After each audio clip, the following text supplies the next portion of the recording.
Hoy toca hablar de Gottfried Leibniz. No sé si lo estaré pronunciando bien, pero es un alemán que es muy conocido porque él es la mecha de Newton, del gran Sir Isaac Newton. Él logra crear el cálculo infinitesimal, mediante otro método y lo publica primero, mientras que Newton lo había creado muchos años antes atrás. Y por acción de un periodista, pues va a hablar sobre cómo se mueven los astros mediante el uso del cálculo, y en ese momento se da cuenta que no tiene el cálculo, que su cálculo lo había perdido, y lo vuelve a crear y lo vuelve a hacer nuevamente. Pero Gottfried Leibniz lo había publicado antes, pero no al nivel que lo hacía Sir Isaac Newton. Newton sí es un verdadero, todo un genio.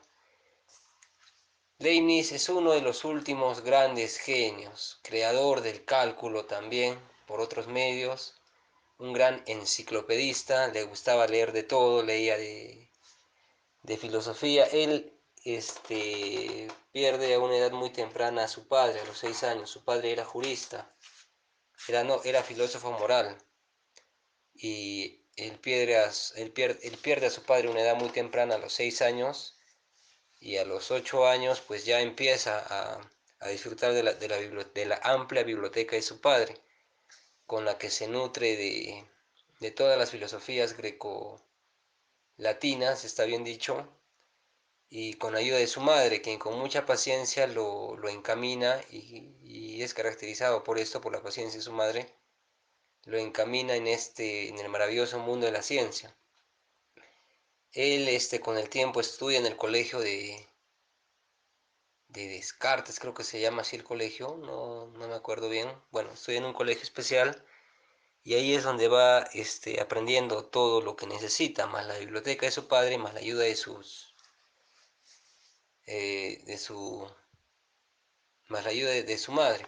Con el tiempo ingresa a la Universidad de Leipzig, creo que es, y allí aprende la matemática, en especial la geometría. Lo último que estaba de moda era la geometría analítica, poder ya hablar de figuras y de áreas con respecto a superficies curvas. Es esto lo que lo motiva a él a introducirse en el mundo del cálculo. Ya estaba el álgebra desarrollada hace mucho tiempo. Él es un gran mecanicista también, que es parte también de su teoría de él, de que todo funciona dentro de un orden de tuercas perfecto. Él toma la pascalina de Pascal y la mejora. Él crea una máquina aún más grande, y con la que puede trabajar con más dígitos a partir de un sistema móvil y un sistema inmóvil. El móvil servía para sumar, para multiplicar y para restar, me parece, y el inmóvil me servía para dividir.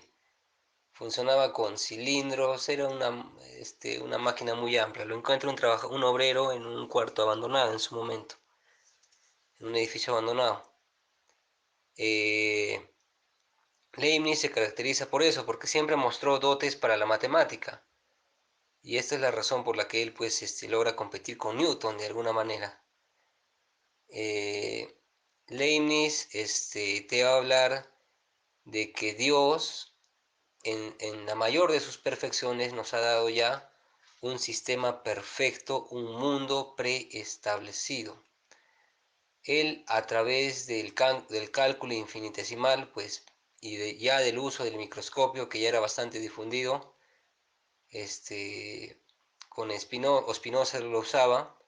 Entonces él entiende que el mundo está dividido, está muy dividido, y que todo ello interacciona entre sí, que no hay saltos, que a un 0,001 le corresponde un 0,002, y que ese 0,002, no sé si lo estaré diciendo bien, ya, a un 0,001 le corresponde un 0,002, y que ese 0,002 está muy cercano por un 0,000 no, por un 0,00199999, etcétera. Entonces para él hay un orden y no hay saltos, todo se encuentra de forma continua. Él lo que va a hacer es tratar de centrar su filosofía en la libertad humana, para mostrarnos que con el uso de la razón y con el tiempo pues vamos a llegar a lo mejor, y que pues hay una armonía preestablecida, que son sus sistemas que él los toma al negar a Descartes y al tomar a Malebranche y al tomar a Filareto y a todos los experimentos que ya se venían en la época, como por ejemplo diseccionar una oruga y ver que tiene alas que más adelante van a salir, como por ejemplo lo que decía Malebranche, que el óvulo ya contiene todo y simplemente necesita su activación y pues se da el ser humano. Entonces vamos a hablar de Gottfried Leibniz. Él tenía una comunicación muy diversa mediante epístolas, cartas, con muchos científicos de la época. Él logra estar en la Royal Society, logra estar en París. Cuando va a París es cuando entra en contacto con la mayor cantidad de científicos del mundo. Él mantenía, se contaron hasta 1100 cartas que mantenía con personalidades de la época. Le encantaba debatir a través de las cartas y era la forma en la que podía comunicarse con todas las personalidades de la época. Él te habla de la armonía preestablecida. Te dice de que, pues, obviamente, se llegó al cálculo a través de dos posturas, la de Newton y la primerísima, la de Newton, que era la primera, pero la primera publicada fue la de Leibniz.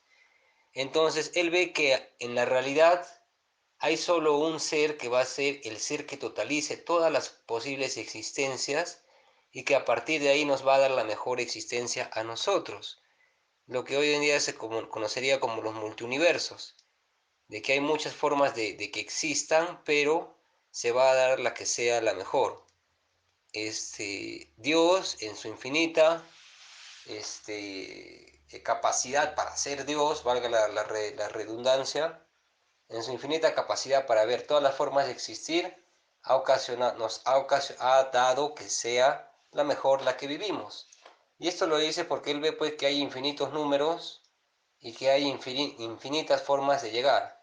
Entonces se puede desprender de esto que no solo está el bien y el mal, hay hay una conjunción muy variada en las formas de usarlas que podría ser determinado como lo que nos acerque a Dios, no solo hablar de blanco y negro. Esto pues debido al cálculo que él descubre, que es sumar la millonésima parte de todo para obtener cálculos sumamente precisos, que lo utiliza obviamente en el estudio de los astros, porque un astro se mueve miles de millones de kilómetros y por eso se necesita la suma de miles de millones de decimales para poder obtener en nuestro tiempo pues la parte, pues la parte perfecta, digamos. Él nos habla también del mecanicismo, que el mundo funciona a través de una consecución de cosas. Por ejemplo, de que él es muy partidario de Malebranche, pero la filosofía de Malebranche te sostiene que hay un reloj, hay un relojero que lo crea y que ese reloj es defectuoso. Entonces lo que él hace pues es mostrar que el reloj no es defectuoso, que el reloj es perfecto, con una mejora a la filosofía de Malebranche que lo vamos a ver más adelante.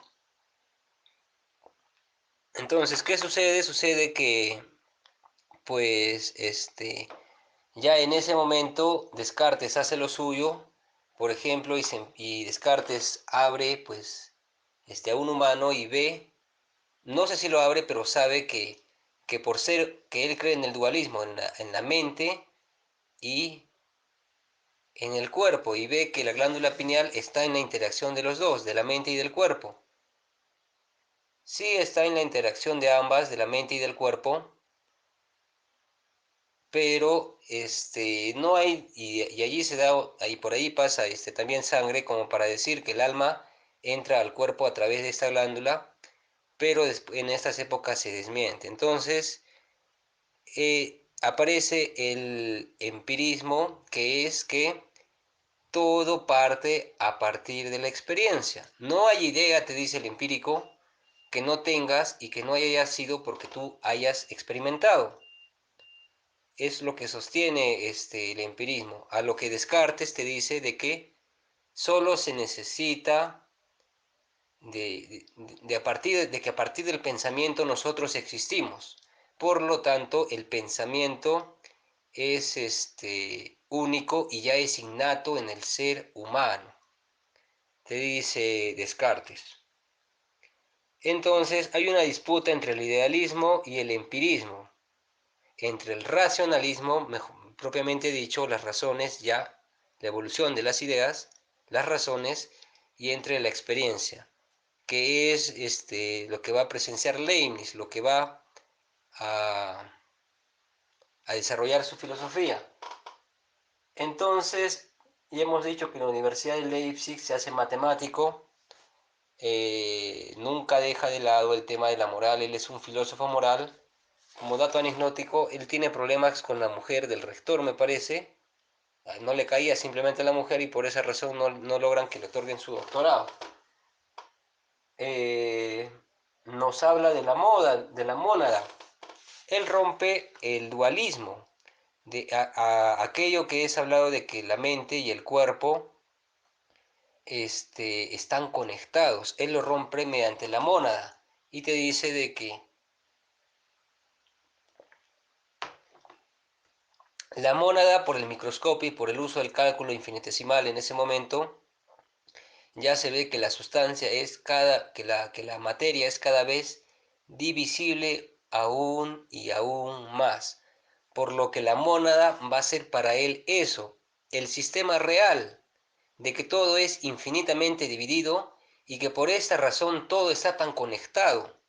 Y él te dice de que la mente y el cuerpo, pues no son como lo han manifestado anteriormente, sino de que todo está totalmente conectado. Esa es la mónada de Gottfried Leibniz, que no le pertenece a él, sino que ya la veía Platón, me parece, en las filosofías neoplatónicas, ya se veía eso. Él, en su teoría del conocimiento, habla de una sustancia, que para Descartes, pues la sustancia se encuentra en lo que se diferencia de las otras cosas. Es decir, eh, en esta parte de la sustancia vamos a hablar de la nociología, que es la teoría del conocimiento. Entonces nos dice que la sustancia está formada vamos a tomar tres definiciones, la de Gassendi, la de Descartes y la de Spinoza. Spinoza te dice, obviamente, que la sustancia viene a ser todo, que hay un naturante, hay un naturado, que el naturante, que fue, digamos, el Big Bang, hizo lo suyo y la creación se autosustentó sola, que la creación por sí misma es eficiente, que tú dejas a una semilla y la semilla va a crecer. Entonces nos dice que la sustancia es una misma y que esa sustancia se llama naturaleza y que eso se llama Dios. Y nos toca a la sustancia como la naturaleza. Mientras que Descartes nos dice de que la sustancia está en todas las cosas y es la misma, por el tema de que... No, eso es Malembranche. Descartes nos dice de que pienso y existo. Por esa razón hay una sustancia en todo aquello en todo aquello y que es similar al resto de las sustancias, sí, pero que tiene una diferencia en su posición nada más, en su posición con respecto ¿cómo se llama? En su posición con respecto pues a una coordenada, digamos, imaginaria.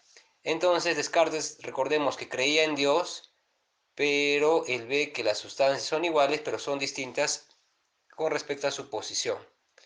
Descartes creía aún en el alma, ¿no es cierto? Entonces, a lo que Spinoza no creía, por ejemplo. Y nos queda la posición de Gassendi. La posición de Gassendi nos dice de que hay un rompimiento en la creación. Hay algo que la originó, pero la creación es por sí misma eficiente. Por lo tanto, hay un rompimiento entre... Está en la página 35, voy a recordar, pero hay un rompimiento, me parece. Vamos a buscarla. Dice Gassendi, pues, defendía que todos los átomos son iguales cualitativamente, diferenciándose por su posición en el espacio. Ambas posiciones defendían la homogeneidad. Entonces, para Gassendi todos son iguales, pero la diferencia es por el espacio. Para Descartes te dice de que no puede haber dos partículas de materia cualitativamente idénticas que solo se diferencian por su posición en el espacio. Entonces, para Descartes, no puede haber dos partículas de materia cualitativamente idénticas. Para Descartes la sustancia es distinta, claro, porque todo es cualitativamente diferente. Y claro, y eso viene a ser lo que te dice Gassendi, de que todos los átomos son iguales cualitativamente y se diferencian solo por su posición. Entonces la sustancia va a ser para Descartes algo que todos comparten, que no todos comparten, que es diferente por una cuestión cualitativa. Para Gassendi algo que todos comparten, pero que se va a encontrar distinta por la posición. Y para Spinoza que todo es lo mismo, todo es la naturaleza. Entonces, a partir de acá vamos a tomar la palabra percepción. La palabra percepción, que va a ser la forma en la que se va a hablar de una continuidad, que es la mónada. La percepción mediante Leibniz te dice de que todo está infinitamente dividido, pues, hablamos de la mónada, y por esa razón todo está en contacto y por eso hay una continuidad. Esa es la definición que le da a la percepción, que es distinto de los materialistas, perdón, de los empiristas, que te dicen de que la percepción es la base de las ideas. Entonces, y que por la percepción nosotros podemos formarnos conceptos. Entonces, ¿qué viene a ser la nociología? En la nociología hay dos conceptos: el principio de identidad y de contrariedad, y el principio de razón suficiente. El principio de identidad y de contrariedad es un razonamiento a priori. ¿Qué es a priori? ¿Qué es primero? Por ejemplo, tú ves un triángulo y con el triángulo pues tú dices que tiene tres lados. Es un razonamiento total y es un razonamiento invariable. Es una matemática. Es perfecto el razonamiento y no admite contradicción, porque todo triángulo no va a tener cuatro lados. Por lo tanto, pone la matemática como el razonamiento a priori, como el principio de identidad o de contradicción. Y pone en el razonamiento a posteriori como todos aquellos juicios que podemos hacer a partir de lo que vemos. Pone entonces, estos juicios van a ser verdades de hecho, porque los hechos no van a ser las mismas, las leyes no van a ser las mismas. Entonces, pone a la moral como un razonamiento a posteriori, como un principio de razón suficiente. Esta es la nociología que va a manejar Leibniz, y es con la que va a interpretar al mundo. Nos habla también del res extensa y del res cogitans, que viene a ser pues el res extensa, el res material, y el res cogitans, que viene a ser el, todo lo que tiene que ver con el pensamiento. Y él va a empezar a hacer un análisis para ver si esto está dividido o está igual o cómo funciona. Entonces, lo que había en ese momento eran dos filósofos, que era Malebranche y que era Filareto. Malebranche te habla de que todo es continuo. Pero en su lógica de Malebranche, él tiene una falla. Él, con su lógica de Malebranche, termina viéndose de que hay un señor que construye las cosas y que ese señor es un relojero que construye relojes, pero esos relojes, bajo la filosofía de Malebranche, son errados. Voy a revisar su filosofía de Malebranche y Filareto y voy a hacer después un pequeño resumen. Malebranche dice entonces que no hay ninguna conexión directa entre la sustancia y la materia, debido a que eso se desmiente con el análisis de la glándula pineal de Descartes. Claro, entonces después de esto, pues él sostiene que hay un relojero que vendría a ser Dios, que crea cosas que no son perfectas. ¿Por qué lo dice esto? Porque también Malebranche sostiene de que un ser humano pues mueve su mano y lo hace por acción de Dios. Por lo tanto, este mundo debería ser perfecto y no lo es. Entonces el tema es cómo resolver esto. Y para esto aparece Filareto, que te dice pues de que hay un partimiento entre la creación y lo creado, lo que vendría a interpretarlo Spinoza como lo naturante y lo naturado. Por lo tanto, ¿qué sucede con las cosas? Las cosas, si bien las ha creado Dios en su momento, ha habido digamos que las ha dejado y ellas se han vuelto eficientes por sí mismas. Y esto pues lo ve Malebranche como el experimento del óvulo, de que se creía que los óvulos ya estaban completos y que a partir de ahí nacían los niños, por ejemplo. Obviamente con la ayuda del hombre, pero así se pensaba. Y esto se pensaba porque se empiezan a abrir orugas y se ve que las orugas tienen alas, que las orugas pues como que ya están predeterminadas. Entonces, Malebranche llega a esto y de esta forma se piensa, Malebranche y Filareto se juntan y esto lo junta pues Leibniz y se llega a pensar pues de que entonces los pensamientos que nosotros tenemos están muy alejados de la perfección de Dios, que nosotros tenemos unos pensamientos, pero después de haber pasado por toda esa etapa hasta llegar a formarnos, pues son muy alejados de la idea de la perfección.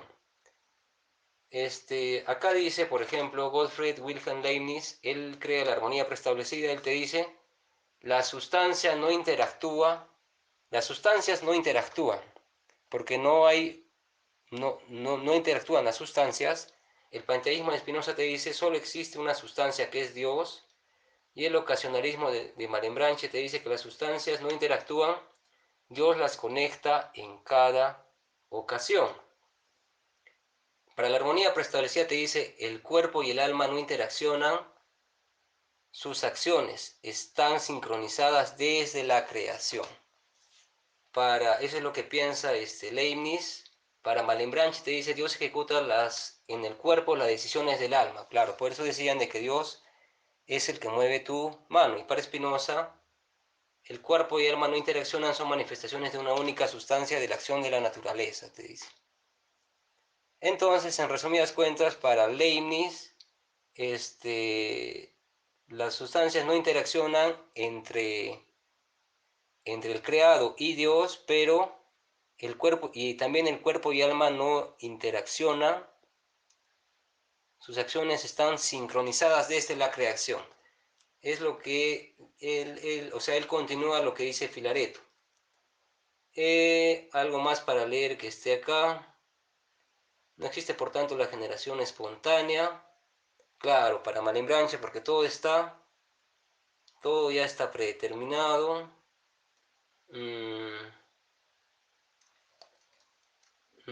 Habla de los estoicos también creían en un destino, me parece. Por el contrario, afirmaban la continuidad de lo real, donde no existe el más mínimo resquicio.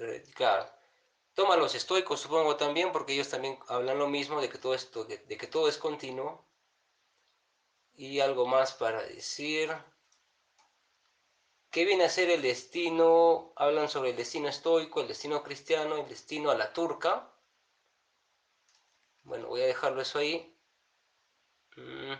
Leibniz te presenta lo siguiente, te dice de que Dios ha creado las cosas de tal manera como cuando un cilindro baja por un acantilado y sufre la fuerza de la fuerza de resistencia del piso, ¿cómo se llama esto?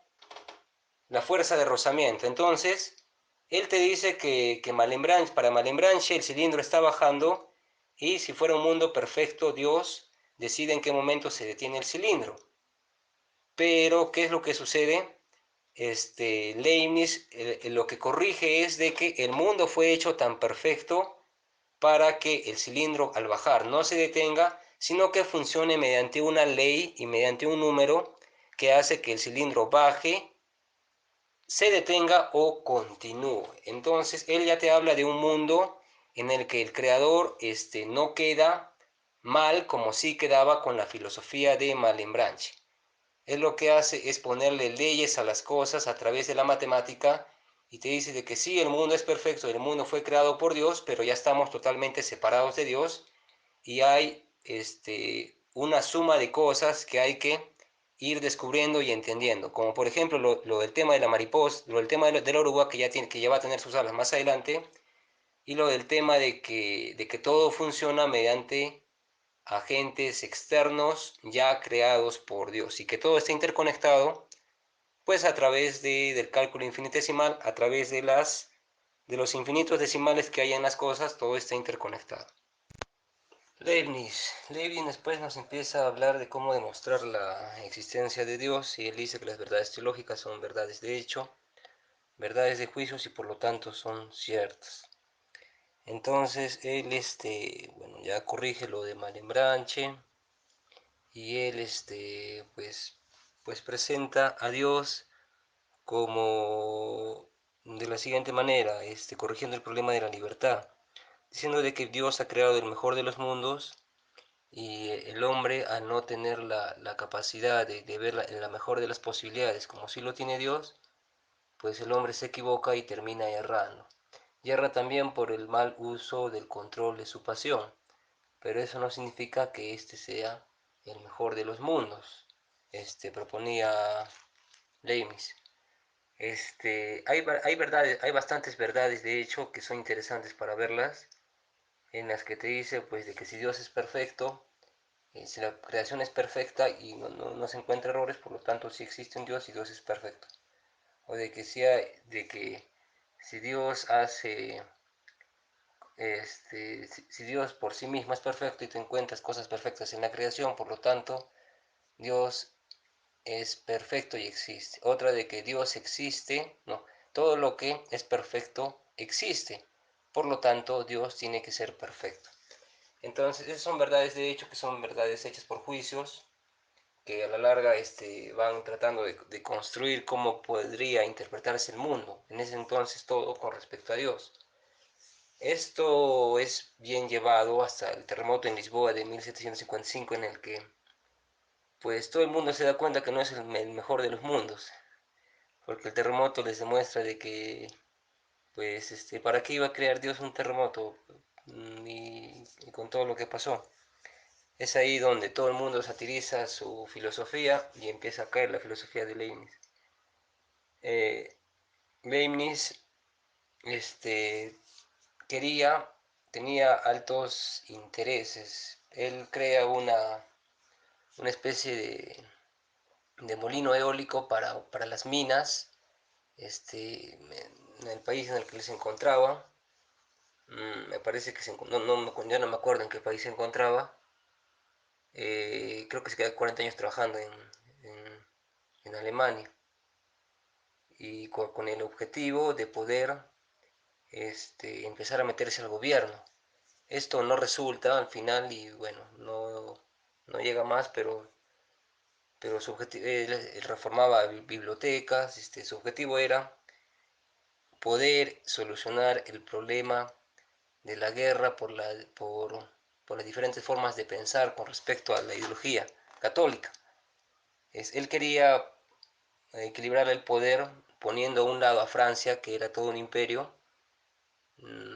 Napoleón Bonaparte va a venir de ahí más adelante, y, y uniendo a las iglesias, ya sea ortodoxas, calvinistas, católicas, todas las distintas iglesias que había en Holanda, en Alemania y en Inglaterra. Esos tres países tenían que unirse y él que quería hacer, unir las iglesias. tenía que, tenían que unirse para poder formar un imperio y poder contrapesar todo con respecto a Francia. Cosa en la que no le va muy bien, lo intenta, lo logra en Alemania, con logra consolidar una iglesia luterana, más logra consolidar a todas las subdivisiones de la iglesia luterana. Intenta hacerlo lo mismo, pero ya le ponen una prohibición en su momento y él deja de intentarlo. Eh, Llega un momento en el que ya él cansado, con un tumor en la cabeza, con las piernas arqueadas, ya cansado por la edad, pues lo alcanza la enfermedad y le da gota y es lo que termina llevándoselo. Muere con mucho sufrimiento, se le juntan varias enfermedades, pero muere siendo lo que es, pues, uno de los últimos grandes genios. Recordemos que él es el creador del cálculo y solo, solo otro de su talla es Newton, nadie más.